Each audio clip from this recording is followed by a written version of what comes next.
Social medicine और community health है क्या? आज की इस वीडियो में मैं आपको बताऊंगा हिस्ट्री ऑफ सोशल मेडिसिन के बारे में, कैसे कैसे ये शेप हुई 19th सेंचुरी से लेकर मॉडर्न मेडिसिन तक। सोशल मेडिसिन और कम्युनिटी हेल्थ ये मानते हैं कि हेल्थ सिर्फ डिजीज या डॉक्टर से रिलेटेड चीज नहीं है, बल्कि इंसान किस सोसाइटी में रह रहा है, उसकी income, education, housing, caste, gender, politics और एनवायरनमेंट सब मिलकर हेल्थ डिसाइड करते हैं। क्लिनिकल मेडिसिन इंडिविजुअल पेशेंट का ट्रीटमेंट करती है, जबकि सोशल मेडिसिन पॉपुलेशन लेवल पर सोचती है, प्रिवेंशन और इक्विटी पर फोकस करती है, हेल्थ को सोशल जस्टिस के लेंस से देखती है। सबसे पहले सोशल मेडिसिन की फाउंडेशन जो रखी गई थी वो थी 19th सेंचुरी में। 19th सेंचुरी में इंडस्ट्रियल रेवोल्यूशन के बाद यूरोप की सिटीज में बहुत ज्यादा ओवरक्राउडिंग हो गई थी, सैनिटेशन बहुत गंदा था, पुअर हाउसिंग थी और फ्रीक्वेंट एपिडेमिक्स जैसे कि कॉलेरा और टाइफस हो रहे थे। ये सब देखकर डॉक्टर्स और रिफॉर्मर्स को समझ आया कि सिर्फ जर्म्स थ्योरी से डिजीज एक्सप्लेन नहीं होती। रुडोल्फ वर्चो, इसको सोशल मेडिसिन का फाउंडर कहा जाता है, उन्होंने बताया कि medicine is a social science and politics is medicine on a large scale. 1848 में अपर सिलेसिया टाइफस एपिडेमिक की स्टडी में उन्होंने बताया कि डिजीज का रूट कॉज पॉवर्टी है, लैक ऑफ एजुकेशन है, पुअर हाउसिंग है और पॉलिटिकल नेग्लेक्ट है। मतलब डिजीज बायोलॉजिकल नहीं, सोशल प्रॉब्लम भी है। इंग्लैंड में एडविन चैडविक ने 1842 में रिपोर्ट लिखी, गंदी सैनिटेशन से हाई डेथ रेट्स हो रहे हैं, क्लीन वाटर, ड्रेनेज और हाउसिंग से ही बेटर हेल्थ मिलेगी।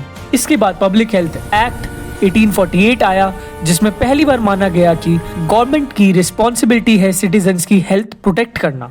जॉन स्नो ने 1854 के लंदन कॉलेरा आउटब्रेक में प्रूव किया कि कॉलेरा कंटामिनेटेड वाटर से स्प्रेड होता है और बैड एयर थ्योरी गलत है। 20th सेंचुरी में सोशल मेडिसिन मेडिकल एजुकेशन और हेल्थ सिस्टम का पार्ट बनने लगा। थिंकर्स ने कहा डॉक्टर्स को सोशियोलॉजी, इकोनॉमिक्स और डेमोग्राफी भी पढ़ना चाहिए। WHO के अकॉर्डिंग हेल्थ सिर्फ डिजीज की एब्सेंस नहीं, बल्कि फिजिकल, मेंटल और सोशल वेलबींग है। यूके में 1942 में ऑक्सफोर्ड यूनिवर्सिटी में जॉन रायल के अंडर पहली चेयर ऑफ सोशल मेडिसिन बनी। यूएसए में कोल्ड वॉर के टाइम सोशल मेडिसिन को गलती से कम्युनिज्म से जोड़ दिया गया, इसलिए इस फील्ड को रेजिस्टेंस मिला।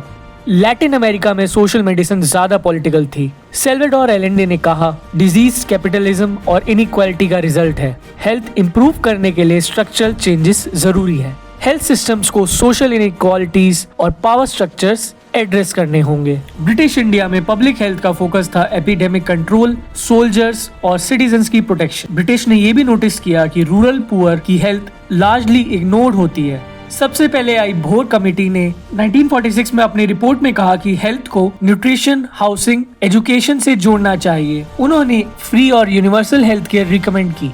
मेडिकल एजुकेशन में सोशल मेडिसिन इंक्लूड करने को भोर कमेटी ने ही सजेशन दिया। 1950s के बाद मेडिकल कॉलेजेस में PSM डिपार्टमेंट्स बने, यानी कि प्रिवेंटिव एंड सोशल मेडिसिन के डिपार्टमेंट्स बने और धीरे धीरे फोकस शिफ्ट हुआ क्यूरेटिव हेल्थ केयर से प्रिवेंटिव हेल्थ केयर की तरफ और फोकस शिफ्ट हुआ इंडिविजुअल से कम्युनिटी की तरफ। JNU में 1971 में centre for social medicine and community health बनाया गया, जिसको लीड कर रहे थे डॉक्टर डेबाबर बनर्जी। कम्युनिटी पार्टिसिपेशन और पॉलिटिकल इकोनॉमी पर फोकस किया गया।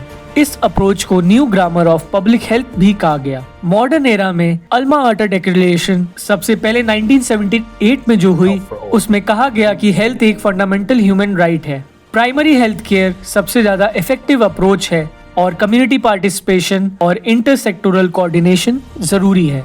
Modern social medicine upstream factors पर फोकस करती है, जैसे कि income inequality, education, gender, caste, class, housing और वर्किंग कंडीशंस और पॉलिटिकल पावर।